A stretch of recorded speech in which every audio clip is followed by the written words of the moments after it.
Hola, seguimos con por qué decimos que el pisco es el espíritu del Perú, parte 5, o por qué el pisco es el espíritu del Perú, parte 5.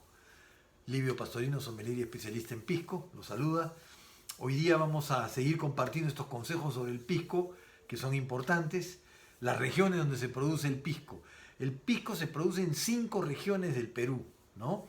Se produce en Ica, se produce en Arequipa, en Moquegua, en Tacna y en Lima, hasta los 2.200 metros sobre el nivel del mar. Esas son las 5 regiones pisqueras que tenemos en el Perú.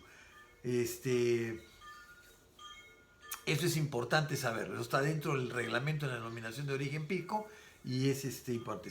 Recuerden, 5 regiones pisqueras tenemos en el Perú.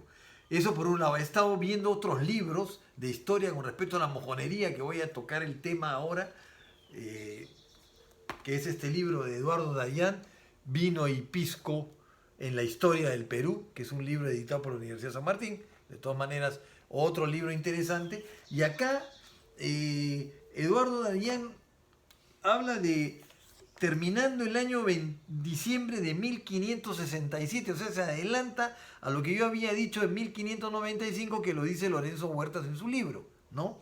Que este es el libro de Lorenzo Huertas que les comenté, donde habla de la mojonería. Este libro habla de 1567 y dice así: los cabildantes se enfrentan a otro problema que debe ser resuelto de manera inmediata para evitar las malas prácticas en el comercio del vino.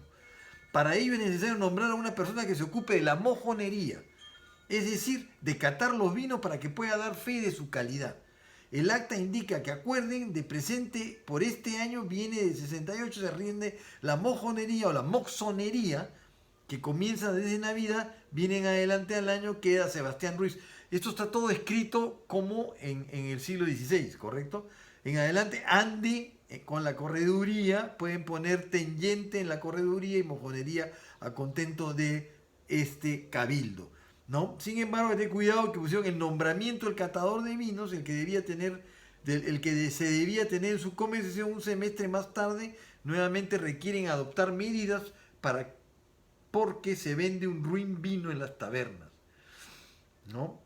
A lo largo de la década se aprecia que las medidas de control no acababan con los problemas en la venta de vino y las maneras en que se querían aprovechar de ello los vendedores. Acá habla de la palabra mojón, quiere decir catavinos, viene de mojar. Eso es lo que quería hacerles ver, ¿no? Es interesante el oficio de la cata, el oficio de la mojonería, que ya estaba acá, que está desde el siglo XVI en el Perú. Eso ha sido todo por hoy, espero que les haya gustado, pulgar para arriba si les gustó. Si desean recibir más información sobre este tema de por qué decimos que el pisco es el espíritu del Perú, clic en la campanita, siempre con responsabilidad. Gracias por estar ahí, nos vemos la próxima. Chao, hasta la próxima.